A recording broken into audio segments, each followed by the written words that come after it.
And this is a life changing book. Was that not a very impactful experience for you? बहुत ज़्यादा impactful था. मतलब तुम actually में पिछले पास्ट लाइफ में चले गए थे? हाँ. ओके. मुझे ऐसा लगता है मैं चला गया था क्योंकि कंसेप्ट होता है कि souls travel together. मेरा तुझसे है पहले का नाता कोई, यूं ही नहीं दिल लुभाता कोई. उस एक्सपीरियंस के बाद I was a little bit calmer, little bit accepting in my situation. इस किताब का कुछ ऐसा नेगेटिव इम्पैक्ट है क्या जो हमारे ऊपर पड़ सकता है? For example I am just challenging this whole concept. Question paper नहीं पता बट आंसर सही देना है.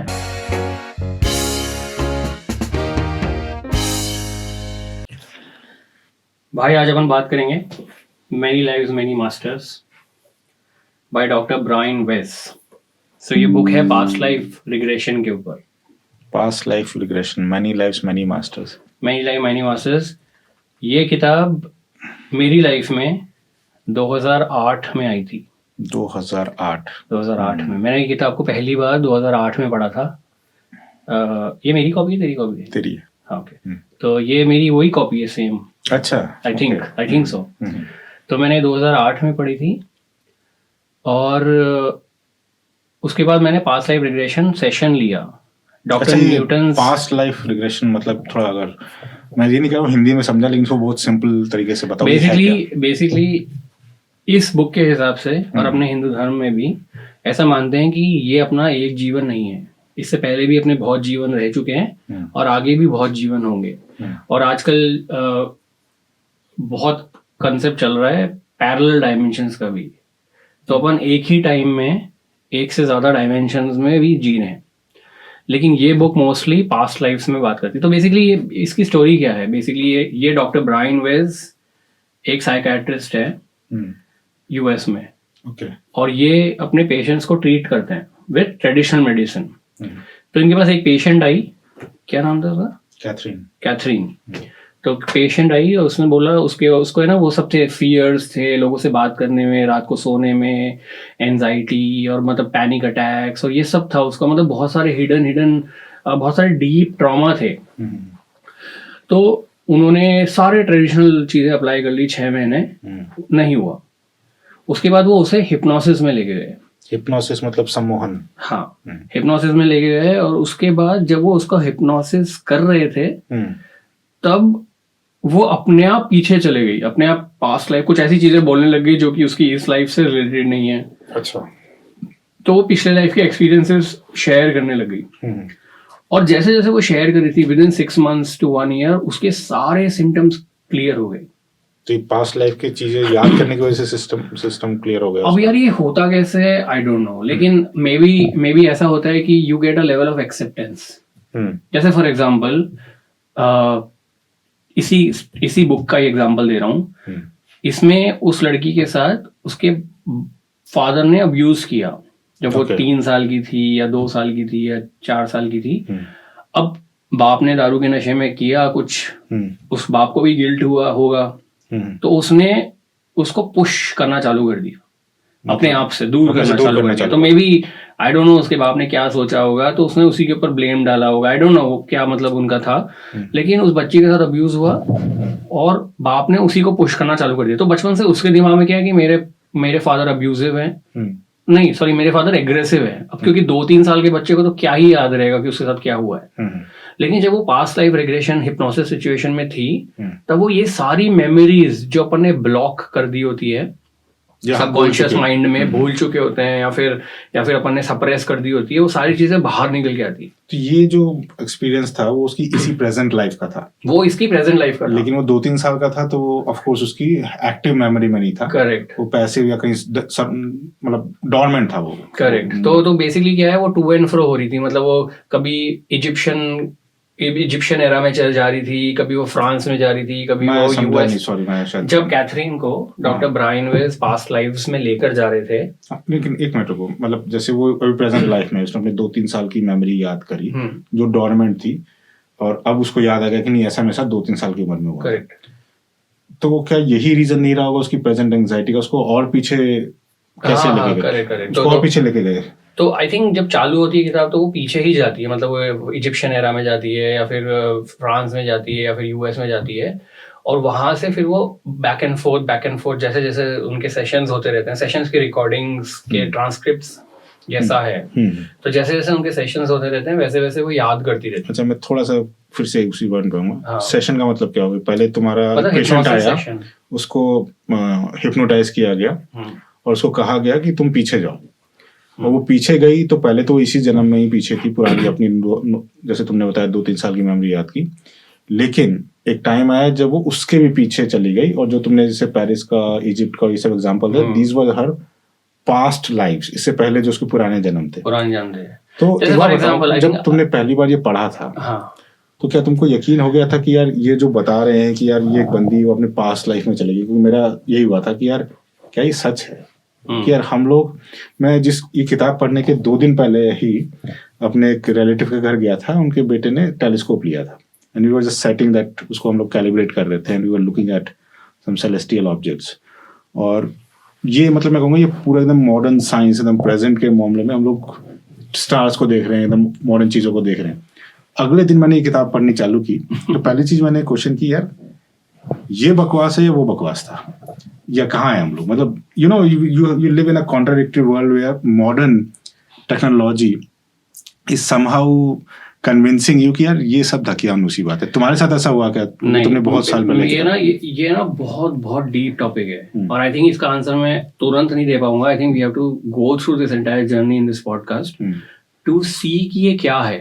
एक एग्जांपल देता हूँ, अपने हिंदू धर्म में एस्ट्रोलॉजी, एस्ट्रोनॉमी पार्ट है, वेदों का पार्ट है, ग्रंथों का पार्ट है, उपनिषद जहाँ पर भी वो लिखे हैं एस्ट्रोलॉजी वाले। तो अपने जो वेदा से या जो अपनी जो धर्म की किताबें हैं उसमें ये लिखा गया है कि ये चीज़ें कॉम्प्लीमेंट्री हैं। आज की साइंस ये बोलती है कि तुम अगर साइंस को मानते हो या साइंस की इस डेफिनेशन को मानते हो तो इसका मतलब तुम इन चीजों को, पैरानॉर्मल चीजों को नहीं मान सकते। लेकिन अपने जो ऋषि थे, अपने जो वेद थे, उसमें पैरानॉर्मल और साइंस, क्योंकि कुंभ का मेला जो अभी चल रहा है, राइट, कुंभ का मेला 144 इयर्स बाद हो रहा है, महाकुंभ का। ये जो अभी हो रहा है कुंभ, वो तो हर 12 साल बाद होता है, हर 12 साल बाद होता है, लेकिन ये 144 बाद हो रहा है। अब वो क्यों होता है कुंभ का मेला? जुपिटर की जो दशा है, जुपिटर के जो मूवमेंट है, वो एक पर्टिकुलर राशि में आते हैं, इसके कारण कुंभ का मेला होता है। 4 जगह जो अमृत मंथन हुआ था, समुद्र मंथन हुआ था जिसमें अमृत निकला था, उसकी 4 बूंदें निकली थी, नासिक, उज्जैन, फिर प्रयागराज, हरिद्वार। तो इन 4 जगह गिरी थी, तो 4 जगह ये होता है। तो अब यहाँ पे माइथोलॉजी आ गई, लेकिन अब यहाँ पे एस्ट्रोनॉमी भी है कि जुपिटर किस जगह ट्रांजिट हो रहा है, वो एस्ट्रोलॉजी का पार्ट आ गया। तो जो तुम्हारा क्वेश्चन था कि मैं साइंस को देख रहा हूँ और फिर मैं ये देख रहा हूँ पैरानॉर्मल, ये दोनों साथ चलते हैं। अपने माइथोलॉजी में, अपने धर्म में ये चीजें साथ चलती हैं, चीजें अलग नहीं चलती। पहले तो इसका आंसर ये, इस पूरे एक्सपीरियंस को समझने के लिए थोड़ा सा अपन को इसके अंदर डीप जाना पड़ेगा। तो इस किताब को चालू करने से पहले, क्योंकि इसमें ना ऐसी बहुत सारी चीजें हैं जो मैं मतलब before we doubt, let's explore it further and then see where our doubt stands, right? ठीक है, हम लोग को हमारा एक रैशनल ब्रेन होता है और एक मॉडर्न ब्रेन होता है और एक इमेजिनरी ब्रेन होता है। हम सोचते हैं कि यार हम लोग इस चीज पे विश्वास कैसे कर रहे हैं, हम लोग इंजीनियर्स हैं, हम लोग मॉडर्न हैं, राइट? लेकिन जब ये कॉन्सेप्ट आते हैं, ये इस किताब की एक बहुत महत्वपूर्ण बात जो मुझे सही लगी वो ये थी, it is not written by a layman, it is written by a scientist who is a psychologist. और उसने ये चीज जब एक्सपीरियंस की तो उसके लिए भी एक रिवीलिंग चीज थी, एक नई चीज थी, राइट? और अब ये अपने एक्सपीरियंस इसने शेयर करने के लिए ये किताब लिखी। Anyways we will talk about it. But जिस तरह से ये किताब लिखी गई है, इट्स नॉट फिक्शन। उसने बताया कि हाँ, मेरी एक पेशेंट थी, मेरे पास आई, मैंने उसको हिप्नोसिस किया और without any intentional purpose of sending her back in her past life, she went there. और अब मैं उसका और मेरे के बीच के जो सेशंस हुए थे उसके बारे में आपको बता रहा हूँ। Basically it's a very honest and उसने लिखा है कि I have not omitted things, I have not manipulated things, उसके पास अवेलेबल। हाँ, तो ये तुम सुन सकते हो। तो वहां पर ये प्रूव आता है कि हाँ, ये it's a believable experience which this guy had. तुम कितना जानना चाहते हो, कितना ये अप टू यू है, राइट? तुम्हारे को डाउट नहीं आया था क्या कि यार ये सच बोल रहे हैं, क्योंकि तुमने 2008 के टाइम पे पढ़ी है ये? हाँ, तो मैं बताता हूँ। तो मेरे को ये बेसिकली किताब मेरे रिलेटिव ने रिकमेंड करी। और पता है क्या होता है, मैं ऐसा मानता हूँ कि when you are in a problem, universe sends tools to help you. ना वो टूल ऐसा नहीं होगा कि आपको एकदम लिखा हुआ है कि ये टूल ऐसे यूज करके हेल्प करो, but you will get things and when you look things in perspective, retrospective जब आप देखते हो तब आपको समझ में आता है कि यार ये इस तरह से भेजा गया होगा. तो मैं ना उस टाइम पे मेंटली परेशान था. So I not call it depression, I not name it, but मैं मेंटली बहुत स्ट्रेस में था XYZ रीजंस के कारण. और ये किताब अपने आप कहीं से मेरे को लैंड करी, मैंने किताब पढ़ी and I got really really excited. क्योंकि इस किताब में क्या लिखा है कि पेशेंट को प्रॉब्लम है और उस प्रॉब्लम का इससे उसको सोल्यूशन मिल गया, राइट. उसका जो जैसे उसको फायर से प्रॉब्लम था, तो जिस जन्म में उसको फायर से मौत हुई है, वो डर, जो फियर, जो ट्रॉमा, उसका फायर से रिलेटेड ट्रॉमा था, वो अभी भी वो कैरी कर रही है बॉडी में कहीं पे. जो भी अपने इमोशंस होते हैं डे टू डे लाइफ में, वो अपन कैरी करते हैं. तो जितने लोगों को बीमारियां हैं, ये है, वो सारे इमोशंस के कारण डेवलप होती है. तो सोचो अपन इसी जन्म का नहीं, पिछले जन्म का भी कैरी कर रहे हैं. अच्छा, ये किताब बेसिकली आपको यही बता रही है कि your present day miseries could be, उसकी रूट शायद पुराने के जन्म में हो सकती है. दोनों है, एबिलिटीज भी हैं. कई ना बॉर्न सिंगर होते हैं, बॉर्न एथलीट होते हैं. क्यों नहीं हर कोई शाहरुख खान होता है, कोई नहीं हर सचिन तेंदुलकर होता है, राइट. तो कई लोग बॉर्न एबिलिटीज के साथ पैदा होते हैं, कई लोग बॉर्न बीमारियों के साथ पैदा होते हैं. बच्चा ही बीमारियों के साथ पैदा होता है, आपको बीमारियां हो जाती है. तो और डेथ्स, तो बेसिकली इस किताब में ये एक जगह बोला गया है कि आप अपनी एबिलिटीज और डेथ्स दोनों कैरी करते हो. तो जब मैंने इस किताब को पढ़ा तो मेरे दिमाग में ये आया सबसे पहले कि इस लड़की को एक प्रॉब्लम थी, मेंटल प्रॉब्लम, और इस ट्रीटमेंट से उसको सोल्यूशन मिला. तो मैंने देखा, मैं उस टाइम हैदराबाद में था, तो मैंने देखा कि गूगल किया मैंने past life regression. Doctor Newton करके हैदराबाद में, डॉक्टर न्यूटन करके, आई थिंक साउथ इंडियन, तो ऐसा नाम है. तो डॉक्टर न्यूटन करके हैदराबाद में, and I booked a session with their clinic. तो डॉक्टर न्यूटन ने तो नहीं करा, उनके किसी स्टूडेंट ने किया. सो आई टेल यू कि मेरे साथ क्या हुआ. सो सबसे पहले they make you sit in a comfortable chair. Hypnosis कैसे काम करता है, दे वो नंबर्स बोलते हैं 10 से लेकर 0 तक, फिर एक लाइट आ रही है, लाइट के पास जाओ. हिप्नोसिस जैसे काम करता है, they bring you into a hyper sensitive state of mind, जहाँ पे आपकी अगर कुछ मेमोरी है, सप्रेस्ड है, ये है, वो है, वो सारी आपकी याद आ जाएगी. तो ऐसा मुझे याद है 2008, कितना साल हो गए, 16-17 साल हो गए, मुझे ऐसा याद है कि तो he was trying for some time, और whatever he was asking, I was still in a conscious state. तो उसने बोला था कि आप कॉन्शियस स्टेट में रहोगे, जो भी आप बोलोगे वो आपको याद रहेगा. तो ऐसे चल रहा था कुछ देर तक. तो मैंने उसको बोला कि मुझे लगा हो नहीं रहा कुछ, मतलब I am not going into hypnosis state या जो भी है. तो उसने मेरे को बोला कि आप एक काम करो, जो भी आपकी इमेज आती है आप वो मुझे बताओ. अच्छा. तो उसने बोला कि आई थिंक उस टाइम पे मैं 25-26 साल का हूँगा. यंग, उससे भी छोटा ना. ओके. 23-24 साल का. तो उसने बोला कि अब आप है ना 15 साल की उम्र में जाओ, आपको क्या दिख रहा है. अच्छा. 15 साल की उम्र में आप जाओ, आपको क्या दिख रहा है. तो मेरे को दिखा कि मैं जयपुर वाले घर में हूँ और मैं इधर बाहर खड़ा हूँ और मैं देख रहा हूँ कि है ना मेरा भाई कार लेकर जा रहा है, और मे भी मैं उस टाइम पे सोच रहा हूँ कि यार मैं नहीं चला सकता कार, और वो जा रहा है, मैं नहीं चला सकता. तो मेरे को लगता है वो मेमोरी शार्प मेमोरी की तरह दिमाग में बस गई. उसने बोला अच्छा अपने पैर देख के बताओ आपने क्या पहन रखा है. तो मैंने ऐसे नीचे देखा तो इमेज आई कि मैंने कुछ नहीं पहन रखा. तो मैंने बताया मैंने कुछ नहीं पहन रखा. उसने बोला ठीक है, अब एक काम करो, आप और 10 साल पीछे जाओ, जब आप है ना 5 साल के थे या 4 साल के थे, अब आप क्या कर रहे हो. तो मुझे एक मेमोरी आई, इमेजेस आए कि मैं हैदराबाद में मेरे नैनीहाल पे हूँ और मैं ना मेरी मौसी के घर पे हूँ और मैं अपना सर दीवार पे मार रहा हूँ. अच्छा. कि मुझे यहाँ पे नहीं रहना है, मुझे मम्मी के पास लेके जाओ. तो आई थिंक मेरे नाना का घर डिफरेंट था, मेरी मौसी का घर डिफरेंट था, तो हम लोग वहाँ जाते थे, तो वो लोग मुझे लेके जाते थे, वहाँ पे लेके जाते होंगे. तो अब मुझे वो मेमोरी बिल्कुल याद नहीं थी. प्रेजेंट लाइफ में उस टाइम पे जब मैं 22-23 साल का था, तब उस मेमोरी का रिकलेक्शन नहीं था मेरे दिमाग में. अच्छा. और वो मुझे लिटरली उनका घर दिखा, जहाँ पे उनका किचन था, जहाँ पे वो मतलब दीवारें इस तरह से थी, और मैं दीवार पे सर फोड़ रहा हूँ, and I can see the servants running behind me कि मत करो, रोको. एंड फिर and then what this therapist क्या पूछते ना कि आपको कैसा लग रहा है. ओके तो मुझे बुरा लग रहा है, क्यों बुरा लग रहा है, हम because I want to go to my mother, मेरे को यहाँ नहीं रहना है, मुझे जबरदस्ती भेज दिया फॉर एग्जांपल। अब ये मेमोरी मेरे दिमाग में बिल्कुल नहीं थी। अभी अपन ने बात करी इस किताब में कि उसके बच्ची के साथ अब्यूज हुआ था, ओके राइट? अभी बात करी थी ना इस किताब में, कैथरीन के साथ अब्यूज हुआ था, उसके फादर ने किया था, तो उसको प्रेजेंट लाइफ में वो मेमोरी याद नहीं थी, राइट। तो एक है ना बहुत बड़ा कंसेप्ट है, अपन है ना बचपन में अपने पेरेंट्स, अपन किसी पेरेंट्स किसी के साथ कंपेयर करते हैं कि यार देखो मेरे भाई का बच्चा तो इतना इंटेलिजेंट है, तू बेवकूफ है। अच्छा। वो दिमाग में ना घर कर जाता है। आपको है ना मैसिव ट्रॉमा, एक तो मैसिव ट्रॉमा आपको इम्पैक्ट करता है, फॉर एग्जांपल आपका एक्सीडेंट हुआ हो, आपको किसी चोर ने कुछ मारा हो, या फिर आपको किडनैप, कुछ भी मैसिव ट्रॉमा, जल गए हो, कोई और मर गया हो, तो ऐसे मैसिव ट्रॉमा तो आपके दिमाग पे इम्पैक्ट डालते ही हैं। लेकिन ये छोटी छोटे है ना इंसल्ट, पेरेंट्स के साथ, पेरेंट्स जो आपके इंसल्ट करते हैं या फिर कंपेयर करते हैं या फिर बुरा बुरा बुरा बुरा बोलते रहते हैं, वो भी आपको इम्पैक्ट करता है। अच्छा। सबकॉन्शियसली वो भी आपको इम्पैक्ट करता है, आपको पता नहीं रहता।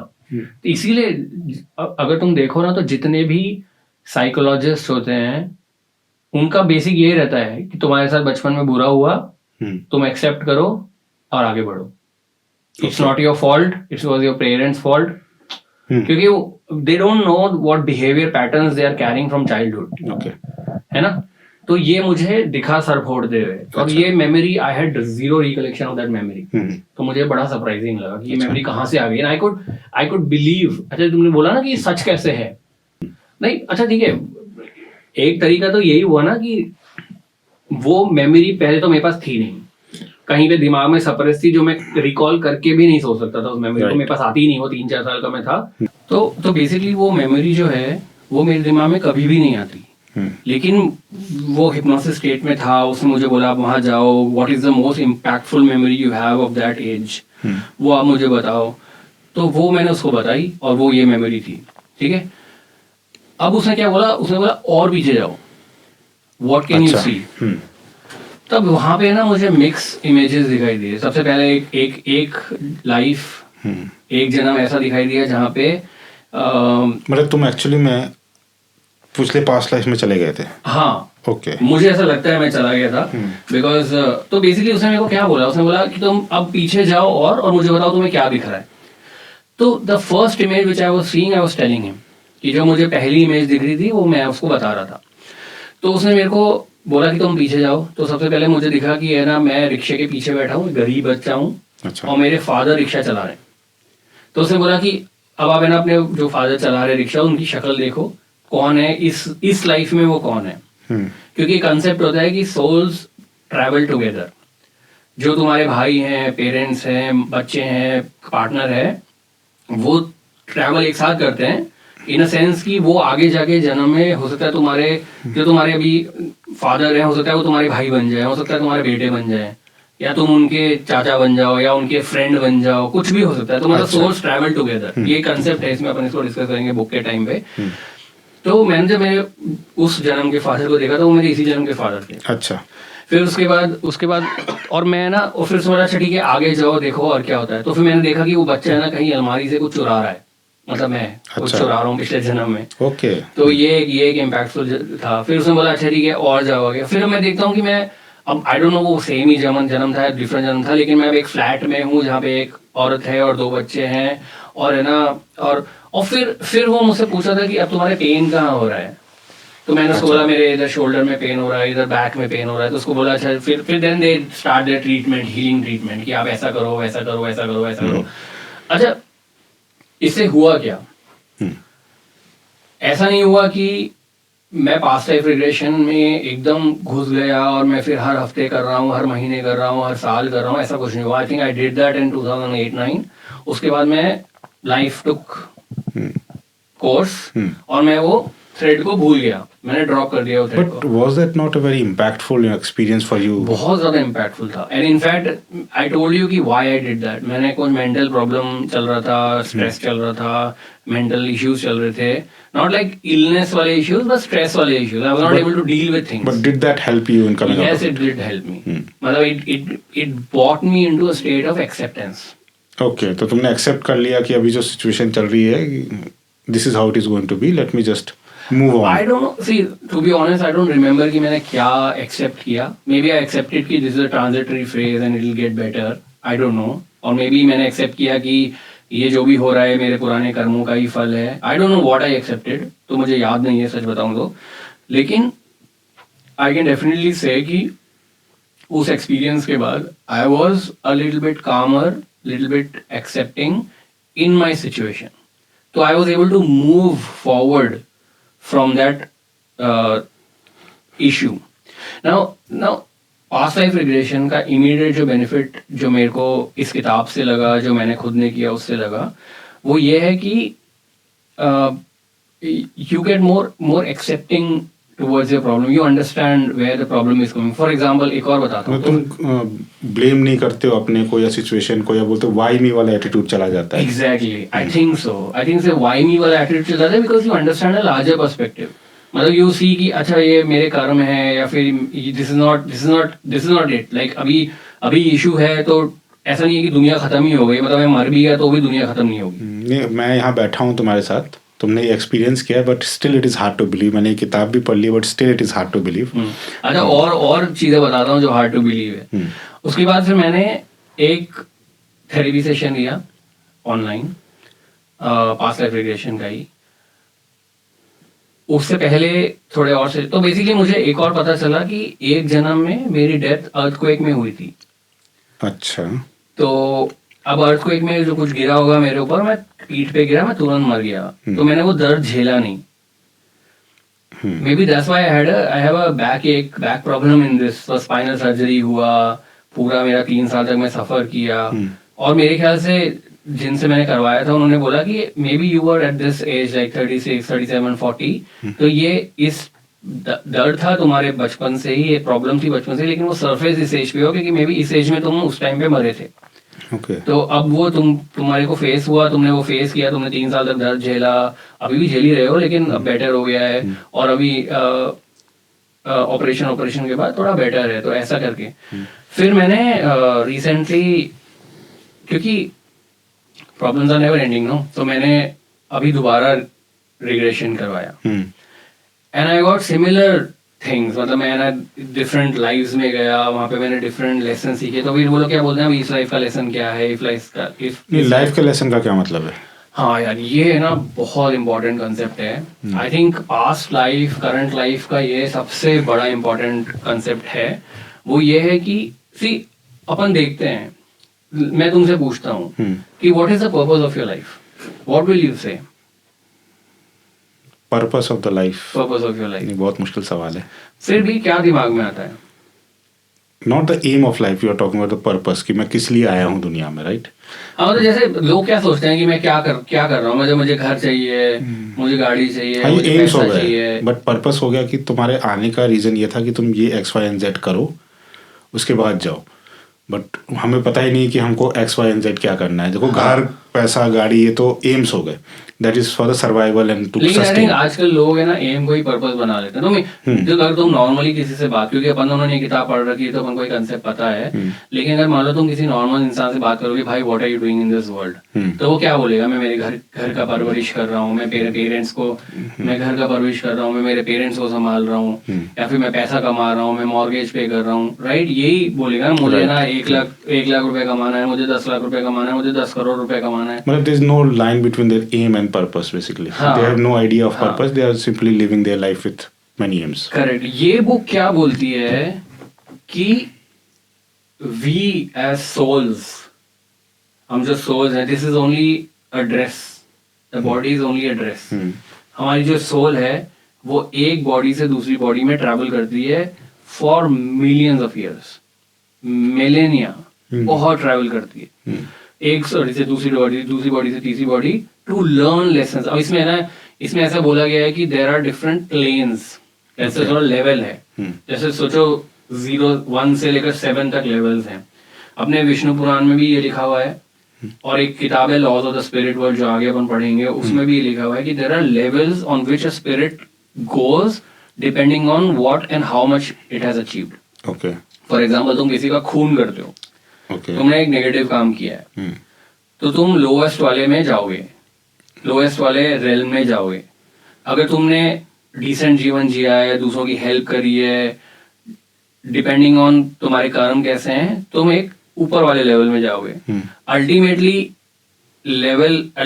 एम अपना ये है कि अपन लाइफ के जितने भी लेसन्स होते हैं, और ये जो है ना, ये एम्स नहीं है, ये गोल्स नहीं है, ये वर्च्यूज हैं। जैसे love, patience, forgiveness, compassion, joy, anger management. So ये सब चीजें अगर अपन कर रहे हैं, अपन ने किसी का बुरा किया तो अपना जन्म हुआ है उसको भोगने के लिए कि भाई मैंने बुरा किया था तो अब ये मेरे साथ होगा, तो मैं देखूंगा कैसा लगेगा, बुरा लगेगा। सो फॉर एग्जांपल मान लो किसी लाइफ में मैंने पेशेंस नहीं दिखाया किसी और के साथ, तो नेक्स्ट लाइफ मेरा पर्पस होगा कि I have to live a life where I have to learn purpose and exhibit learn patience. Yes, you will be given situations to test your level of patience. Okay, and मुझे पता होगा ये चीज नहीं पता होगा। सबसे important part यही है लाइफ का कि you do not know the question paper, but you don't know the question, but you have to still write the right answer. Okay. Now you'll be sent back again to give the paper again. Oh my God, यार ये cheating है यार। ये cheating है भाई। मतलब मैंने इस किताब को पढ़ा, the only thing which I thought was we are not given the question paper. But we are still expected to write the right answer. The correct answer, right? Correct answer. So है ना, ये concept है that you go through these lessons. अभी है ना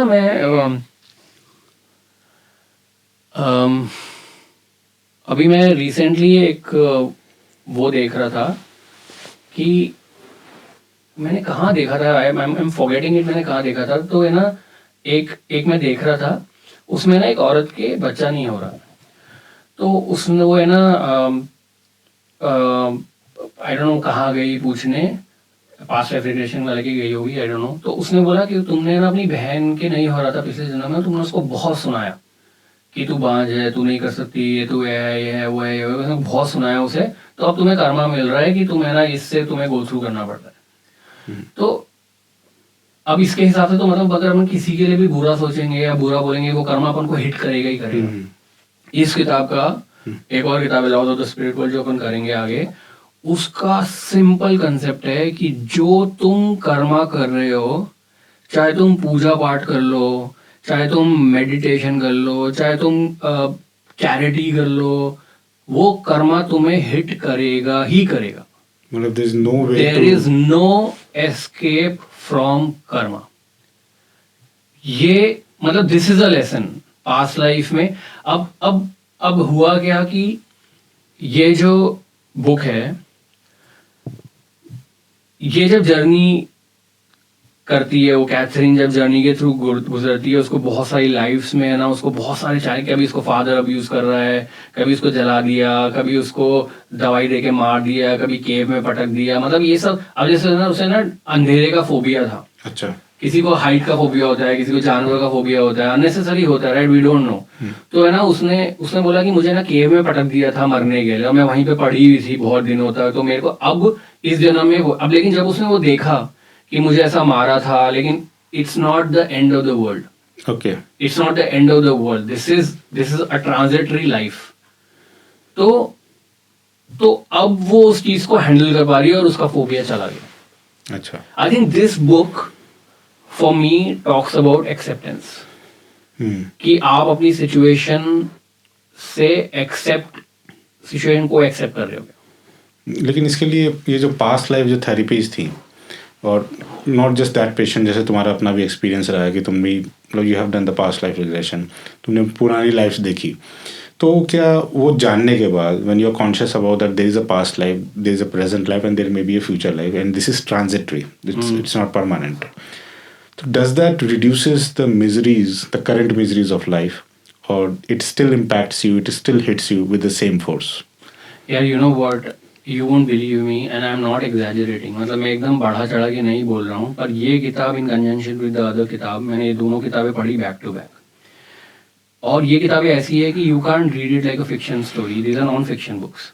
तो मैंने इनको पढ़ा 5-5 पन्ने, 10-10 पन्ने, 2-2 पन्ने, एक पन्ना फॉर सम टाइम, तो मुझे ना किताब को खत्म करने में शायद 1 महीना लग गया होगा। Okay. लेकिन ड्यूरिंग दैट टाइम और ड्यूरिंग दैट टाइम तो definitely I was in such a state कि मुझे ना मरने से डर खत्म हो गया, because I know that it is not final, it is transitory, कि अगर मैं मर भी गया तो मैं I will still have a birth, मैं वापस से आऊंगा and I will still meet all these loved ones. और ये तो एक लेवल है, जब हम उस किताब पे जाएंगे ना वो तो डिफरेंट ही है, मतलब you they completely eradicate fear of death. Okay. I was in a very very good state till I was reading it. उसके बाद भी रहता, then life takes Its own control course. and वो वापस से चला जाता है. But I think these books are the kind of books कि है ना, अगर आप इनमें believe भी नहीं कर रहे हो ना, just taking the lessons. इसमें ना end में he says कि ये मुझे ना ये messages मुझे मिले. I think these are the ones, है ना. तो ये अगर आप पढ़ोगे ना, these are मतलब ये कॉमन सेंस के साथ साथ आपके लाइफ के पर्सपेक्टिव को चेंज करते हैं. So it makes us a better person. If you are believing in something and that belief is against your rational or scientific image of yourself, and you cannot go out of the world and say that कि मैं जन्म जन्मांतर पे विश्वास करता हूँ, अगर ये चीज़ पब्लिक हो गई तो लोग मेरे बारे में क्या सोचेंगे, दकियानूसी सोचेंगे, और तुम अपने आप में भी ये मतलब डाउट करने लग जाते हो कि is it something that a person like me should believe कि यार मैं इंजीनियर हूँ, मैं ग्रेजुएट हूँ, मैंने साइंस पढ़ा है, बट दोस थिंग्स नहीं. मैं बोलूँगा कि मतलब अगर it's not an easy concept to digest. For example तुमने एक्सपीरियंस किया है Vikas, okay, and somebody has just read the book like me, and somebody has not even read the book, right. So इन तीनों लोगों के माइंडसेट अलग होंगे. In fact भाई बहुत सारे अब्राहमिक रिलीजन्स में तो पास्ट लाइफ का कांसेप्ट ही नहीं है. ओके, आई थिंक क्रिश्चियनिटी में नहीं है, मुस्लिम्स में भी नहीं है, इस्लाम में भी क्रिश्चियनिटी नहीं है. में तो नहीं है, बिकॉज रिसरेक्शन हुआ था क्राइस्ट का. Was that not kind of a reincarnation? I don't know. Okay, I maybe we do not understand that we are religion. not right persons to talk about it, but मेरी understanding के हिसाब से बहुत सारे religions में past life का concept ही नहीं है. Okay. वो लोग बोलते हैं this is the final life, इसके बाद तो मैं ना गॉड के पास ही जाओगे अपने कर्म के हिसाब से. I think so. Okay, okay.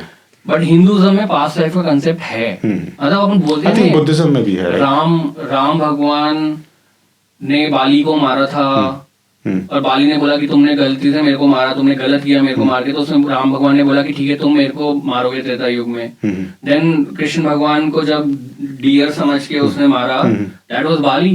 Okay. तो बाली ने अपने जो राम भगवान ने कर्म किया था, कृष्ण भगवान ने उस कर्म को उतारा. Okay. तो अपने तो धर्म में पास्ट लाइफ तो मतलब भर भर के है एकदम, ना के. अच्छा, इस किताब में एक चीज भी लिखी हुई है, मैनी लाइफ मैनी मास्टर्स. तो मैनी लाइफ्स तो हम लोग शायद ने काफी कवर कर लिया कि हम लोग की पुरानी लाइफ होती है, पुराने एक्सपीरियंस होते हैं, उसका इम्पैक्ट होता है, और जितना हम एक्सेप्ट करते हैं, उनको जानने के बाद जितना एक्सेप्ट करते हैं, उतना हमारा लेवल ऑफ मिजरी कम होता है. हम लोग शायद डील कर पाते हैं अपने प्रेजेंट एंग्जाइटी से और अननोन फियर से, बेसिकली, राइट. प्रेजेंट के जो कर्म है, जैसे तुमने बताया, वो तो तुमको भोगना ही है, बट अगर कुछ अननोन एंग्जाइटी है जिसका तुमको सोर्स जो कैरी कर रहे हो तुम, उसका थोड़ा सा बोझ कम हो जाता है. करेक्ट. इसमें एक और वर्ड है मैनी मास्टर्स, उसके बारे में थोड़ा बताओ. सो बेसिकली जैसा मैंने बोला कि लेवल्स हैं, इस बुक से नहीं दूसरी बुक से डिराइव्ड है ये इन्फॉर्मेशन. 7 लेवल्स है. इस बुक में रेफरेंसेस हैं. अब क्योंकि ये ना यहाँ पे 2 मिक्स्ड है. एक तो ये जो है वो है एक साइकियाट्रिस्ट जो कि इवेल्युएट कर रहा है एक पेशेंट को, और उसमें जो भी इंफॉर्मेशन निकल के आ रही है वो लिख रहा है. एक दूसरी किताब है जहाँ पे आकाशिक राइटिंग्स के हिसाब से स्पिरिट्स को राइट करके बता रहे हैं कि ऐसा होता है. शायद मैं समझा नहीं, मैंने वो किताब पढ़ी नहीं है, तो कोई बात नहीं. तो बेसिकली ये जो चीज है इसमें एग्जैक्टली जो चीज है वो उसमें मैप करती है, लेकिन उसमें इसको और आगे लेके गया है. तो जो तुम्हारा क्वेश्चन है ना कि मैनी लाइफ मास्टर्स क्या है, बेसिकली हर लेवल पे, जैसे मैंने तुम्हें बताया, अगर मैं तुम्हारा खून कर दूं या मैं किसी का खून कर दूं तो वो लोएस्ट लेवल में जाएगा. और अगर मैंने अपने सारे कर्मा साफ कर लिए, मैंने सारे लेसन सीख लिए, तो मैं 7th लेवल पे चला जाऊंगा. जब मैं 7th लेवल पे जाऊंगा उसके बाद मैं फिर दूसरे मल्टी डायमेंशनल यूनिवर्स में लेवल 0 से चालू करूंगा. ऐसे करके 7 मल्टी डायमेंशनल यूनिवर्सेस हैं. तो बहुत लंबी जर्नी है. और हर इस जर्नी का पर्पस ये है कि आपको अपने सोल को प्यूरिफाई करना है. एंड में करते करते आपको भगवान में जाके मिलना है. नाउ हर लेवल पे गार्डियंस हैं, तो वो है मास्टर्स. यहाँ पे मास्टर्स उनको बोला गया है कि जैसे आप लेवल 3 पे हो या लेवल 4 पे हो या लेवल 5 पे हो, तो वहाँ पे एक हाई लॉर्ड होगा, उसके 2 नीचे लॉर्ड होंगे, उस हायरार्की सिस्टम। तो बेसिकली और ऊपर वाले जो होंगे वो और ज्यादा इवॉल्व होंगे, ऊपर वाले लेवल के और ज्यादा इवॉल्व होंगे, ऊपर वाले लेवल के और ज्यादा इवॉल्व हमारे होंगे। लाइफ में हमारे साथ होते हैं गार्डियंस, या ये तुम आउट ऑफ लाइफ की बात कर रहे हो? ये है आउट ऑफ लाइफ। एक चीज जो अपने साथ होती है वो अपने होते हैं एंजल्स, गार्डियन एंजल्स बोलते हैं उन्हें। वो अपने साथ होते हैं, वो सबको एक एंजल असाइन है। तुम्हें एक एंजल असाइन है, मुझे एक एंजल असाइन है। वो अपनी हेल्प करते हैं, अगर अपन रास्ते से भटक जाते हैं तो अपन उनको लाने की कोशिश करते हैं वहां पे। ये है उन लेवल्स के गार्डियंस, मतलब उन लेवल्स के कस्टोडियंस। तो ये जो मैनी मास्टर्स है ना, इसमें बेसिकली इस बुक में ये दिखाया गया है कि जब कैथरीन हिप्नोसिस स्टेट में होती है और जो पास्ट लाइफ से नेविगेट कर रही होती है, तो बीच में एक बफर पीरियड आता है। जैसे फॉर एग्जांपल उसकी एक लाइफ खत्म हो गई और वो उसकी डेड बॉडी है और वो ऊपर होवर कर रही है, वो देख रही है कि डेड बॉडी है मेरी और मैं ऊपर हूँ। और फिर उसे ना कोई बुलाता है किसी ट्रांजिटरी फेज में, दूसरे बर्थ से पहले, और वहां पे लोग है ना, लोग मास्टर्स आके या गाइड्स, एंजल्स आके, गाइड्स आके इस डॉक्टर ब्रायन वेस से बात करते हैं। तो बहुत सारे डिफरेंट लोग आके उससे बात करते हैं। तो उन लोगों को या इन सोल्स को, जो हायर सोल्स हैं, उनको ये मैनी मास्टर्स बोल रहा है। ये मास्टर्स का रोल क्या होता है? मास्टर्स का रोल है सोल को गाइड करना। मैंने जो पढ़ा है इस किताब में, उस हिसाब से ऐसा हो सकता है क्या कि जब तुम एक लाइफ खत्म होती है और दूसरी लाइफ में जाने से पहले का जो बफर पीरियड है, उस बफर पीरियड में मास्टर सोल्स जो हैं वो तुम्हारे आसपास आती हैं, और वो बेसिकली शायद तुम्हारे से देखती हैं कि तुमने इस लाइफ का जो पर्पस था उसको कितना अटेन किया, करेक्ट, वैलिडेशन, या तुमने नीचे किया। और फिर वो तुमको बोलती है कि देखो तुमने आई थिंक ये काम अपना सबकॉन्शियस कर लेता है, तो उसी के हिसाब से वो लेवल में भेजता है अपन को। अच्छा। अपनी सोल को सबकॉन्शियस लेवल, क्योंकि सबकॉन्शियस में सारे जन्मों की मेमोरी है, तो सबकॉन्शियस में पहले ही उसको असेस करके डिफरेंट लेवल्स में भेजता है। आई थिंक मैं जो एग्जांपल ढूंढ रहा हूँ वो ये है। फॉर एग्जांपल आपका लव्ड वन की डेथ हो गई, अब कोई भी लव वन हो सकता है। आई थिंक लव वन मुझे अच्छा मिल गया, because I don't want to name a relation, वो मुझे प्रॉब्लम हो रहा था अर्लियर। तो आपकी लव वन की डेथ हो गई और आप बहुत भटक गए हो, मतलब आपको कुछ समझ में नहीं आ रहा आप क्या करो, ये वो, परेशान हो गए हो एकदम, मतलब आपकी जिंदगी खत्म हो गई है। तो आपके जो लव वन है जिनकी डेथ हुई है, वो आपको देख रहे हैं ऊपर से, और वो आपको ये समझाने की कोशिश कर रहे हैं कि we are in a very better place, assuming that कि वो अच्छी सोल है, उन्होंने अच्छा काम किया है, वो अच्छी जगह पे है। अगर वो नीचे हैं तो फिर तो वो गलत है, लेकिन अगर वो अच्छी सोल है और वो ऊपर अपने गए हैं, तो वो आपको हेल्प करेंगे और लिटिल नजेस देंगे। मतलब यहाँ पे है ना, मान लो ऐसी सिचुएशन क्रिएट करने की कोशिश करेंगे कि आपको दोस्त को या आपको फोन करे कि यार अपन मिले नहीं बहुत टाइम से, चल मिलते हैं, तो उससे आपका मूड अपलिफ्ट होगा। तो मतलब इस तरह से तो ये जो सोल्स हैं, ये जो कस्टोडियन है, उनकी परमिशन लेते हैं कि हम इनको हेल्प करना है, हम इनकी हेल्प कर सकते हैं। अच्छा, तो मास्टर्स बेसिकली तुम्हारे को एंजल्स का काम की बताया तुमने। ये एंजल्स का काम है, अपने कस्टोडियन जो तुम्हारा एंजल है वो तुम्हारे को डायरेक्टली और इनडायरेक्टली किसी न किसी तरह से हेल्प कर रहा है। जैसे मैंने एक मूवी देखी थी सिटी ऑफ एंजल्स, वो देखी तुमने? नहीं। सिटी ऑफ एंजल्स में यही कॉन्सेप्ट है कि बहुत सारे एंजल्स हैं जो भगवान ने स्प्रेड कर रखे हैं वर्ल्ड में। हाँ। और उसमें एक सीन है जिसमें एक आदमी को एक पर्टिकुलर जगह पे जाना है। हाँ। और वो उसके पास ना पैसा है, ना कुछ है, ना कोई भी मीन्स है। ओके। एंड वो एक जगह खड़ा होकर लिफ्ट मांग रहा है। तो बहुत बारिश हो रही है, तो उस बारिश में भी एक बहुत बड़ा ट्रक वाला आकर के रुकता है और वो उससे पूछता है कि तुमको कहाँ जाना है, और उस टाइम दिखाते हैं कि उसके बगल में एक एंजल बैठा हुआ है और वो बोलता है कि मुझे वहां जाना है। बोलता है कि मैं वहां नहीं जा रहा हूँ, मैं कहीं और जा रहा हूँ। तो वो फिर बोलता है वो लिफ्ट मांगने वाला कि नहीं मुझे वहीं जाना है। बोलता आ जाओ मैं छोड़ता हूँ। And he actually takes him there and he drops him wherever he wants to. So अगर उसमें एंजल का एक रोल आया था कि they are physically interfering और they are physically guiding the helper whom you need. वो एग्जैजरेशन है जो भी हो, क्योंकि मूवीज में तो डायरेक्टली वैसा कुछ दिखाएंगे, लेकिन नॉर्मल लाइफ में इतने हार्ड नजेस नहीं होते। सी अगर कोई अपने रास्ते से भटक गया है but he is repenting now and he wants to take the right रास्ता, तो यहाँ पे वो एंजल्स हेल्प करते हैं, गाइड्स अपने हेल्प करते हैं कि अभी तुम सही रास्ते पे आ गए हो, तो हम तुम्हारी हेल्प करेंगे, तुम ऐसे ऐसे ऐसे करो ताकि तुम्हारे कर्मा कटते रहें। क्योंकि सोचो कि मैंने किसी का खून किया या मैंने चोरी करी, तो वो कर्मा मेरे पास है, अब वो कर्मा मुझे भोगना पड़ेगा इस जन्म में, है ना। तो जब तक मेरे वो कर्मा नहीं कट जाते तब तक वो मेरे साथ कैरी करते रहेंगे।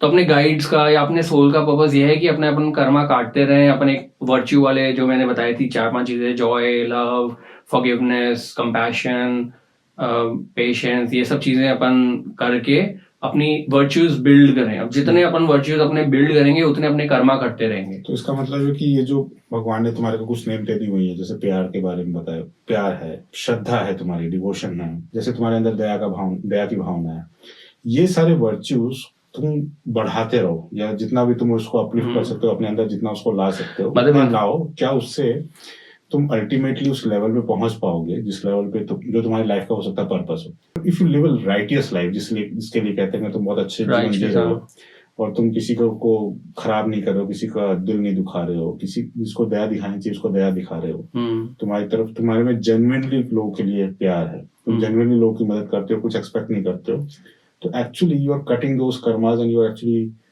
maybe getting closer to the purpose of your life. Correct, बिल्कुल सही बात है। अच्छा, इसमें ये भी चीज है कि जैसे तुमने एक वेरी इंपॉर्टेंट पॉइंट बोला कि आप किसी की हेल्प कर रहे हो। अगर आप किसी गलत सोल की हेल्प करते हो, जैसे मान लो कोई खून करके आ रहा है और आपने उसको खाना दे दिया, तो आपके ऊपर कर्मा चढ़ गया। मुझे कैसे पता चलेगा उसने? यही तो है, क्वेश्चन पेपर नहीं पता बट आंसर सही देना है। अच्छा, जब तुम ये किताब पढ़ रहे थे तो क्या तुमको कुछ ऐसी चीजें दिखी जो तुमको लगा कि यार ये इंपॉर्टेंट पॉइंट्स हैं और जब तुमको मौका मिलेगा तुम ये शेयर कर पाओगे, तो ऐसा कुछ है इस किताब में? अच्छा, इसमें ना बहुत सारे पैराग्राफ्स हैं जो कि बहुत इंपॉर्टेंट है। आई थिंक अपन ने कुछ टॉपिक्स तो कवर किए हैं, पर मैं फिर भी वो टेक्स्ट है ना एक बार पढ़ के सुना देता हूँ, ताकि ये ना अगर कुछ और क्वेश्चन है तो हम बात कर सकते हैं। What I did not yet fully appreciate was that the steady day in and day out pounding of undermining influences such as a parent's catching criticism could cause even more psychological trauma than a single traumatic event. These damaging influences, because they blend into everyday background of our lives, are even more difficult to remember and exercise. A constantly criticized child can lose as much as confidence and self-esteem as one who remembers being humiliated on a one particular horrifying day. Okay. तो I think ये जो अपन ने cover किया था, right, कि एक बच्चा है, उसको ट्रॉमेटाइजिंग, उसकी साइकी पे ट्रॉमेटाइजिंग इम्पैक्ट, और ये सारी चीजें ना क्लब होती है। सी, इसका क्या मतलब है कि आपके पास्ट लाइफ कर्मा, आपके पास्ट लाइफ के जो एक्सपीरियंसेस हैं वो आपकी बॉडी में ट्रैवल कर रहे हैं आपके साथ, इमोशंस बन के। आप जो इस जन्म में आपने बचपन में झेला है, जो कि आपको याद भी नहीं है सबकॉन्शियसली। अपने तो पेरेंट्स कितना मारते थे थप्पड़ यार, है ना। अपने जनरेशन तो अच्छी थी आज की जनरेशन से, तो अपन को, लेकिन सबकॉन्शियसली वो चीजें रह जाती है दिमाग में। मतलब आज मैं याद करता हूँ, एक बार है ना मंदिर में मेले में हम लोग गए थे, मेरे पापा ने फटाक करके लगा दिया मेरे। अच्छा। तो वो मुझे याद है, ऐसा कुछ बुरा नहीं लगता, लेकिन याद है। हमने उस बच्चे को क्या लगा होगा बुरा, जो कि 11-12 साल का था, है ना, उसको तो लगा होगा यार ये तो मतलब। मुझे तो स्कूल का याद है, स्कूल में टीचर बहुत डांट देते थे, मार देते थे और बहुत ह्यूमिलेट भी कर देते थे। मुझे तो ये याद है कि ऐसा होता था कि अगर स्कूल में होमवर्क करके नहीं लाओगे तो तुम्हारी पैंट्स डाउन हो जाएंगी, इस टाइप से ह्यूमिलेशन होता है। ऐसा मतलब मैं भाई कितने साल पहले की बात है, आई थिंक 92, 93, मतलब जो भी है। तो आई थिंक इस बुक का कहने का मतलब है कि आपके जो कर्मास, आपके जो एक्सपीरियंसेस हैं एज अ चाइल्ड, ट्रॉमा या फिर ह्यूमिलेशन या फिर कॉन्स्टेंट क्रिबिंग, और आपके पिछले जन्म के कर्म आप सारे कैरी कर रहे हो। तो अगर आप सोचते हो कि यार मैं आज दुखी हूं, वो ऐसा नहीं है कि आप आज की चीजों के कारण दुखी हो, ये सारे आपके कर्म है जो आप लेकर आ रहे हो। मतलब एक तो पहले ही मैं टूटा हुआ इंसान हूँ, इनकम्प्लीट हूँ, क्योंकि मैंने अपने इमोशंस बहुत सप्रेस किए हैं, या फिर मेरे इमोशंस बहुत टूटे हैं, बचपन में मुझे डिसअपॉइंटमेंट मिला है। ऊपर से मेरा पार्टनर के साथ भी ऐसे ही हुआ है। उसको भी बहुत डांट पड़ी है, उसको भी बहुत मार पड़ी है, उसके भी बहुत इमोशन सप्रेस हुए हैं, उसके भी पिछले जन्म का कर्मा है। तो सोचो ऐसे जो दो इनकम्प्लीट लोग शादी करते हैं तो क्या होगा।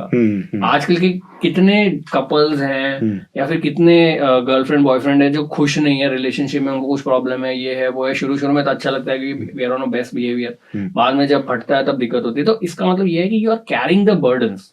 कभी कभी मुझे लगता है कि यार मैं मेरी बर्डन्स झेल रहा हूँ, मेरे वाइफ के बर्डन्स भी झेल रहा हूँ। आई एम श्योर मेरी वाइफ को भी ऐसा ही लगता होगा। वो ज्यादा झेल रही होती है शायद, उसको ऐसा लगता होगा। ऑफ कोर्स हो सकता है उसको ज्यादा लग रहा हो। तो कहने का मतलब है कि we are carrying these burdens, और अपन को है ना एज अ ह्यूमन बीइंग ये करना चाहिए कि अपन ये बर्डन्स किसी को आगे ना दें, किसी बच्चे को ना दें, किसी कलीग को ना दें, किसी फ्रेंड को ना दें। तो आई थिंक ये एक इम्पोर्टेंट पॉइंट है जो मुझे यहाँ से मिला। नहीं, ये चीज़ बहुत इंपॉर्टेंट चीज़ बोली है, क्योंकि आई नो दैट हमने ये डिस्कस किया था। इसमें जो लाइन है ना कि कांस्टेंट क्रिबिंग, एक ऐसी चीज जो तुम्हारे को सबकॉन्शियसली रोज बताई गई है, रोज तुम्हारे दिमाग में अंकित की गई है, और वो तुम्हारे को एक बहुत बड़े ट्रॉमा से ज्यादा इम्पैक्ट करता है, राइट? अच्छा, इसका नेक्स्ट पेज पे ही है. During the previous session, I had instructed her to closely observe the significant people in these lifetimes to see whether she could identify them as significant person or people in her present lifetime as Catherine. According to most writers, groups of souls tend to reincarnate together again and again, working out their karma. Debts owed to others, to the self, lessons to be learned over the span of many lifetimes. ये बहुत important point है. पता नहीं मैंने इसको touch किया था. Group of souls है ना, एक साथ ट्रैवल करती है. जो आज मेरी मम्मी है, हो सकता है वो मेरी बहन बन जाए अगले जन्म में, या फिर मेरी बेटी बन जाए अगले जन्म में, या मेरा बेटा बन जाए. जेंडर भी चेंज होता है, रिलेशन भी चेंज होता है, लेकिन ये जो आपके फ्रेंड्स बन रहे हैं, हो सकता है आपका कनेक्शन उनके साथ कुछ रहा हो पिछले जन्म में. इसमें कैथरीन का एग्जाम्पल देते हुए कि कैथरीन को जिस डॉक्टर ने पास्ट लाइफ रिग्रेशन के साइकाट्रिस्ट डॉक्टर ब्रायन विस के पास भेजा, he was her father in some other जन्म.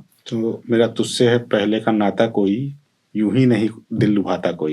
ये बात सच हो गई. इस बात ये बात सच हो गई. ये our task, so like our task मतलब सोल का टास्क क्या है? Our task is to learn to be godlike through knowledge. We know so little. You are here to be my teacher. I have so much to learn. By knowledge we approach God. Then we can rest. Then we can come back and teach and help others. तो जो अपने life का purpose है, जो अपन ने discuss किया, वो ये नहीं है कि अपन कितनी वेल्थ जमा कर रहे हैं, अपन कितनी रिलेशनशिप्स कर रहे हैं, या फिर कितना अपन क्या कर रहे हैं. लाइफ का पर्पस ये है कि नॉलेज से how are we helping us ourselves and how are we helping others, and how are we increasing the virtues which God has given us. How are we increasing the virtues? अच्छा, virtues में ये भी होता है ना, they work both ways. ऐसा नहीं है कि भाई आप forgiving हो जाओ तो कोई थप्पड़ मार जाए गांधी जी बन जाओ, ऐसा नहीं है. मतलब you have to, अगर ऐसा करोगे तो आपके कर्मा चढ़ जाएगा, मतलब आप सह रहे हो. तो ऐसा नहीं करना है. आपको ये करना है कि आप what is required at that time, you take that step. अगर आपको गुस्सा करना है, अगर आपको किसी को थप्पड़ मारना है, and that is the requirement of that time, then you do that. नहीं तो आपके ऊपर ही कर्मा चढ़ेगा. जैसे मैंने बोला अभी कि अगर आप किसी चोर को खिलाते हो खाना, या फिर ऐसे जो स्कैम कर रहा है उसको आप खाना खिलाते हो, तो वो आपके ऊपर भी चढ़ेगा कर्मा. अच्छा, इसको मैं थोड़ा सा डिफरेंट कॉर्नेटेशन देना चाहता हूँ. For example, in your present life you know that you are not good at a particular virtue and you start working towards it. ठीक है, अगर तुमको लगता है कि तुम बहुत ज़्यादा गुस्सा करते हो और तुम अपना गुस्से पे कंट्रोल करने लग जाते हो, it is actually enhancing your next life also. See, this is the thing.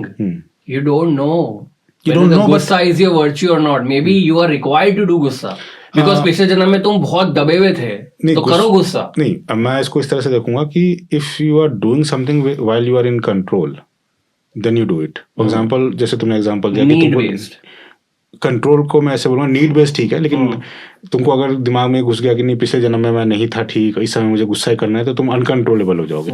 C, whatever emotion you can control, where you are not driven by emotions, I think that is your virtue. तुम अंधे बन करके किसी के ऊपर दया नहीं कर रहे हो, यू हैव कंट्रोल. कोई भी आ गया, मैं उसको नहीं दे रहा हूँ. अगर ये पात्र है कि नहीं, कहते ना अपने कि क्या ये दया का पात्र है या नहीं है, ये तुमको डिसाइड करना है, and that is defining how high you can bring your virtue to. Correct. अच्छा, नेक्स्ट ये है, so basically in between the masters are communicating, तो उसमें ना उसके फादर और सन भी, डॉक्टर ब्रायन के फादर और सन भी आते हैं. So your father is here and your son, who is a small child. Your father says you will know him because his name is Avram and your daughter is named after him. Also, his death was due to his heart attack. Your son's heart was also important, for it was backward like a chicken's.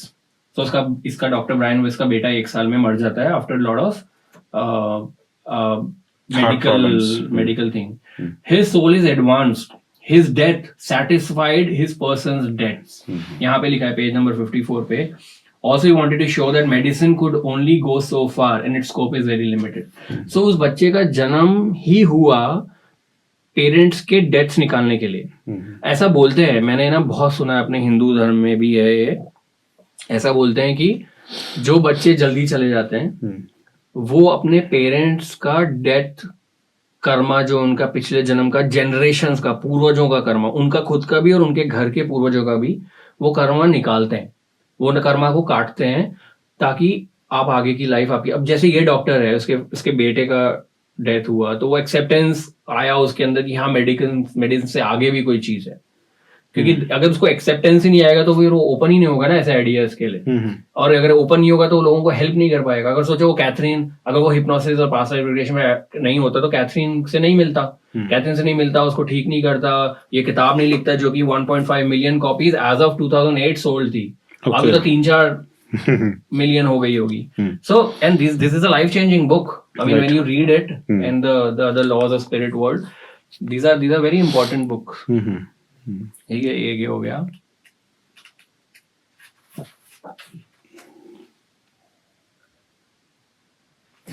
देखो, I have been to different planes at different times. जब अपन plane की बात कर रहे थे, each one is a level of higher consciousness. What plane we go depends upon how far we have progressed. We must share our knowledge with other people, that we all have all abilities far beyond what we use. Some of us find this sooner than others. That you should check your voices before you come to this point. I know that there are many things that you would like to share. Yeah. But इस किताब का कुछ ऐसा negative impact है क्या जो हमारे ऊपर पड़ सकता है? For example, I am just challenging this whole concept कि जब तुमको ऐसा पता चलता है कि यार ये जो अभी हम देख रहे हैं जिंदगी में, ये सब पुराने कर्मास का फल है और जो कुछ भी होने वाला है वो सब कुछ लिखा हुआ है, तो क्या ये हम कर्म करना बंद कर देते हैं? क्या हम लोग सोचते रहते हैं कि यार ये तो होना ही है, so let me stop trying? इसको कैसे डिफाइन करोगे या इसको कैसे डिफेंड करोगे अगर ये दिमाग में आ जाता है तो? लंबे टाइम से क्वेश्चन चल रहा है कि अगर आपकी किस्मत में सब कुछ लिखा ही है तो फिर आपको कर्म क्यों करना है? इस किताब का अगर मैं रेफरेंस लूं तो आपको भेजा ही कर्म करने के लिए है, क्योंकि अगर आप अपने वर्च्यूज को, जो कि आप यहाँ पे आए हो सीखने के लिए, फॉर एग्जांपल आप पेशेंस सीखने आए हो, तो अगर आप लेटे रहोगे, कुछ काम नहीं करोगे तो पेशेंस कैसे सीखोगे? आपकी लाइफ में सेम इंसिडेंट्स बार बार रिपीट होते हैं। फॉर एग्जांपल, अगर आप कहीं आप एम्प्लॉई हो और आपका मैनेजर बेकार है, आपके बदतमीजी से बात कर रहा है, आपके कलीग्स बेकार हैं, तो ऐसा होगा कि आप कहीं जाओगे, आपको वही मिलेगा। चेंज कर लोगे कंपनी, लेकिन मैनेजर बेकार ही मिलेगा, एम्प्लॉइज बेकार ही मिलेंगे, हो सकता है कहीं सी जॉब में ना मिले, लेकिन ये रिपीट पैटर्न्स होते ही रहेंगे आपके। आपका एक बॉयफ्रेंड के साथ आपका ब्रेकअप हो गया, गर्लफ्रेंड के साथ आपका ब्रेकअप हो गया, आपका क्या रिलेशनशिप इशू था? सोचो कि आप गुस्सा कर रहे थे या फिर आप पार्टनर को इग्नोर कर रहे थे, तो आपका, मान लो आप अलग हो गए, अपने गर्लफ्रेंड से अलग हो गए, आप किसी और रिलेशन में चले गए, तो प्रॉब्लम आपकी वहीं रहेगी, प्रॉब्लम विल नॉट चेंज। ऐसा लोग बोलते हैं ना कि यार मैं यहाँ से बहुत परेशान हो गया, I will go to a different country, so you will go to a different country taking all the baggage with you. तो जो प्रॉब्लम आपको यहाँ हो रहा है वो आपको प्रॉब्लम वहां होगा। तो जब तक आप अपने लिए काम नहीं करोगे तब तक आप अपनी डेस्टिनी, अब डेस्टिनी में क्या है, जैसे एस्ट्रोलॉजी की मैं अगर बात करूं, आपको लिखा है कि आप लंदन से पेरिस जाओगे, तो आप लंदन से पेरिस ही जाओगे।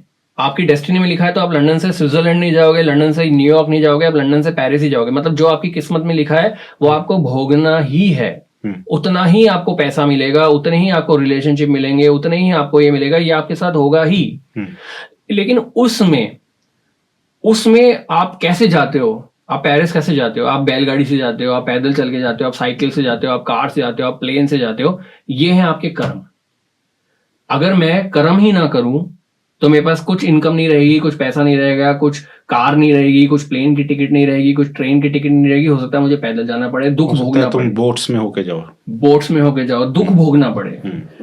वही जब मैं कर्म कर रहा हूं तो मैं अपने आप को उस लायक बना रहा हूं कि मैं प्लेन में जाऊं, मैं ट्रेन में जाऊं, मैं कार में जाऊं, मैं बोट में जाऊं, इलीगल वाली बोट नहीं, लीगल वाली। तो कहने का मतलब है कर्म यहाँ पे काम करता है। अगर आपकी डेस्टिनी में है कि आप पेरिस जाओगे तो आप जाओगे, क्या पता आप मर जाओ यहाँ पे, फिर आपकी लाश चल जाए पेरिस। अच्छा, तो ये तो जन्म जन्मांतर वाला जो कॉन्सेप्ट है, जिसपे अगर we are not forcing anybody to start believing on it, all we are saying is that No, of course not. We are just no. We are definitely not telling anyone to believe on it. ये तो last thing है which I am telling. Okay. मतलब basically this is for our evolution. मतलब हम अपनी चीजों को क्या समझ पा रहे हैं। जैसे मैंने तुम्हें बताया, मैं ये किताब पढ़ी, इसके बाद लॉज ऑफ स्पिरिट वर्ल्ड पढ़ी, 1 महीना लगा मुझे। I was in a different mental zone.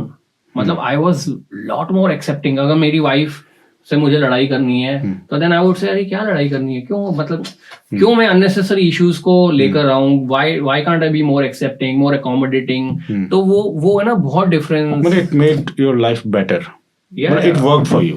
It worked for me. And we are not saying कि आप भी किताबें पढ़ो और आप भी हमारे जैसे पॉडकास्ट करने लग जाओ, ऐसा बिल्कुल नहीं बोल रहे, but this is one view, one approach of solving your problems. It may work for you, it may not work for you. इसमें ना पेज नंबर 83 पे I just want to tell you this. The question is this: do we choose the time and manner of a birth and death? Okay. Can we choose our situation? Can we choose the time of our passing over again? I think understanding that will ease a lot of your fears. Is there anyone there who can answer that question? So the answer comes from the master. Yes. We choose when we will come into our physical state and we will leave. We know when we have accomplished what we were sent down to accomplish. Our subconscious mind will tell that yes, this is the virtue you were sent to accomplish. Now you accomplished. Bye bye. We know when the time is up and you will accept your death. For you know that you can get nothing more out of this lifetime. जो लोग जल्दी मर जाते हैं accident से, injury से, बीमारी से, they might have completed their karma of their this life. I think and then they some pass. of the very high achievers, they die very young. Exactly. Vivekanand, I think he passed away when he was 34, Yeah. 32 or 34, but he has a massive impact on the world. इसमें दो चीजें हैं. पहली चीज तो ये है कि आप डिसाइड कर रहे हो कि आप कब पैदा होगे और कब मरोगे. ये थोड़ा hard to believe. नहीं, see, the thing is that this is what the book says. The second thing is you are deciding already कि तुम्हारी लाइफ कैसी होगी. तुम्हें मुकेश अंबानी के घर पैदा होना है, या तुम्हें एक है ना वर्कर के घर पैदा होना है, तुम्हें है ना ये मेडिकल इशू चाहिए, तुम्हें ये मेडिकल इशू चाहिए, तुम्हें ये रिलेशनशिप चाहिए, तुम्हें हार्ट ब्रेक चाहिए. You are already deciding what experiences you are going to have. And this is one line which has stayed from 2008 with me. ये इस किताब को मैं बिल्कुल भूल गया था, लेकिन सबकॉन्शियसली कॉन्शियसली एक चीज जब भी मैं प्रॉब्लम फेस करता हूँ ना, the first thing I ask, why did I choose this? Okay, right. और यू बिलीव दैट कि हाँ, ये जो प्रेजेंट लाइफ है और इसमें जो चीजें हो रही है हमारे अपने निर्णय थे कि हमें कोई हमें ये एक्सपीरियंस करना है. फॉर एग्जांपल मुझे एक्सपीरियंस करना था कि मैं अपना देश छोड़ के दूसरे देश में बैठूं. कैसा लगता है माँ बाप से दूर रह के. हो सकता है मुझे ये एक्सपीरियंस करना हो. राइट. तो मतलब you don't know what. See, this is what I am saying ना, your question paper is not clear. Question paper is not, your question paper is set by you and you do not remember it anymore and you are supposed to write an answer, और तुमको नहीं पता कि answer कौन सा लिखना है. That's it. I don't know how fair that is, लेकिन ऐसा ही है भाई. प्रश्न पत्र भी तुम्हारा है, उत्तर पत्र भी तुम्हारा है, और तुमको पता नहीं कि पत्र में क्या लिखना है. बस वही है. अच्छा, इसमें एक चीज लिखी है: people of religious orders have come closer than any of us have because they have taken the vows of chastity and obedience. They have given up so much without asking for anything in return. The rest of us continue to ask for rewards and justifications of our behavior. When there are no rewards that we want, the rewards isn't doing, but doing without expecting anything, doing selfishly. So this is one of the lessons. मतलब ये basically ये बोल रहे हैं कि जो religious लोग होते हैं, जो साधु होते हैं, जो अपना धर्म मतलब सारा वो मटेरियलिस्टिक वर्ल्ड छोड़ देते हैं, उन्होंने ऑलरेडी बहुत कर्मा काट लिए होते हैं. तो विपासना का एग्जांपल, जैसे तुम विपासना करते हो, विपासना में यही तो होता है कि you concentrate on present so that your karmas are cut. यही है राइट उसका कंसेप्ट. वही है कि इसमें जो सेल्फलेसनेस का जो कॉन्सेप्ट आया है, you are not asking for rewards, you are selflessly doing things. ये भी आई थिंक इसी लाइन में भी जब तुमने जस्ट 2 मिनट पहले जो पढ़ा है, मतलब I think meditation and Vipassana brings you closer. Yes, I think I agree कि जो रिलीजियस पीपल है जिनका इस चीजों में विश्वास है, they cut their karmas faster than people who do not believe in. Correct, correct. अच्छा, इसमें एक जगह लिखा है patience and timing. Everything comes when it must come. A life can not be rushed, cannot be worked on a schedule as so many people want it to be. अगर मैं चाहूँ कि यार मुझे वर्च्यू बता दो, मैं काम कर लेता हूँ, संडे तक खत्म हो जाएगी मेरी लाइफ, ऐसा नहीं होगा. When things come, then only they will come. We must accept what comes to us at a given time and not ask for more. But life is endless, so we never die. We never really born. We were never really born. We just pass through different phases. There is no end. Humans have dimensions. But time is not as we see time, but rather lessons that are learned. या कितनी important चीज है. मतलब your life Depends on is not related to time of birth and death. It is only measured in lessons you have learned or not learned.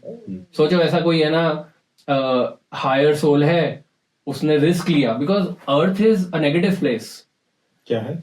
A negative place. Earth is a negative place. Because a lot of wars, a lot of negative emotions, a lot of materialistic wealth and all that, a lot of temptations and all. सोचो एक higher soul है, उसने बोला कि मुझे सीखना है ना, कोई lesson सीखना है, and he comes down, he learns the lesson or does not learn the lesson, but he does other things and he goes into the lower realm. फिर उसको वापस से ऊपर चढ़ने में दिक्कत होगी. Okay. So that is also a risk. So coming to earth is a risk. अच्छा, ये किताब जब तुमने मुझे दी थी तो स्टार्ट जब किया था तब थोड़ा सा स्केप्टिज्म था, और आई थिंक अभी भी है काफी, बट हाँ, I am still very optimistic about it. तो इसमें जो पेशेंट है कैथरीन, जब वो डॉक्टर के पास जाती है तो उसकी लाइफ चेंज होती है, और आई थिंक इसमें एक पर्टिकुलर हिस्सा है जहाँ पे वो अपना काफी लाइफ को समराइज, इसमें उसकी लाइफ को थोड़ा सा समराइज किया गया. एक बार वो तो मैं थोड़ा सा तुमको दिखाता हूँ कहाँ पे पढ़ा था मैंने. So Catherine's regressions span millennia. Each time she entered a hypnotic trance, I had no idea where the threads of her lives would emerge, from prehistoric caves to ancient Egypt to modern times. She had been there, and all of her lives had been lovingly overseen somewhere beyond time by the masters. In today's session, she emerged in the 20th century, but not as Catherine. मतलब ये अभी एक दूसरा उसका life time होने वाला है. मतलब the width of the narration, millennia, prehistoric cave से लेकर ancient Egypt से लेकर modern time से लेकर current life से लेकर, so you can experience lot of things. मतलब एक अपने हिंदू धर्म में बोलते हैं ना 7 जन्म होते हैं. आई थिंक 7 नहीं होते, 7 से ज्यादा भी होते. She went through 86 lives. 86 lives. 86 lives, I don't know कितनी reveal हुई थी, but she went through that. Yeah. अच्छा, after our discussion, what do you think of past life regression? Have I converted you to a past life enthusiast? देखो, मुझे लगता है कि before I start believing it, I should know more about it and if possible experience it. I should not just start believing it for the sake of believing. इसके concepts बहुत अच्छे हैं जो तुम्हारी लाइफ को बेटर बना सकते हैं. अगर तुम्हारे सामने कोई ऐसा कॉन्सेप्ट आता है जिसमें तुम बिलीव नहीं करते, लेकिन तुमको पता है कि इसका आउटकम तुम्हारे लिए अच्छा होगा, तो I think you should explore that before rejected. मतलब लोग होता है ना कि कई बार ऐसा होता है कि मैं भगवान पे विश्वास करता हूँ. If that is coming on your way, try being an atheist, see and explore and then come back. तो मेरे ख्याल से विश्वास और अविश्वास के बीच में एक लाइन होती है जो तुमको क्रॉस करते रहनी चाहिए if you really want to really know something. Yeah, I think the main thing is that you should question. किसी भी चीज को blindly accept नहीं करना. You should understand what the logic is behind, why they are saying it. अगर किताब पढ़ के नहीं आ रहा है तो as you rightly said कि आप जाओ, खुद एक्सपीरियंस करो. पास्ट लाइफ रिग्रेशन थेरेपिस्ट आपके सिटीज में होंगे, उनसे therapy sessions low. It will help you with your current problems, current anxieties, current depression, current stress. Definitely it will bring you into a state of acceptance, if nothing else. अगर मतलब कुछ भी नहीं किया, you don't believe in everything, it'll just bring you in a state of acceptance, जो कि I think is very good. You understand. मतलब उसमें लिखा था कि I have this problem, what past life is causing this. Then you go and visit that past life and you understand why is it causing it. Then you infer, you discuss and whatever. But I think be open to the idea and explore at your own pace. एक saying थी जो मैंने बहुत साल पहले सुनी थी. If you cannot accept good and positive things in your life, it doesn't matter what your belief system is. Yeah, very nice, very true.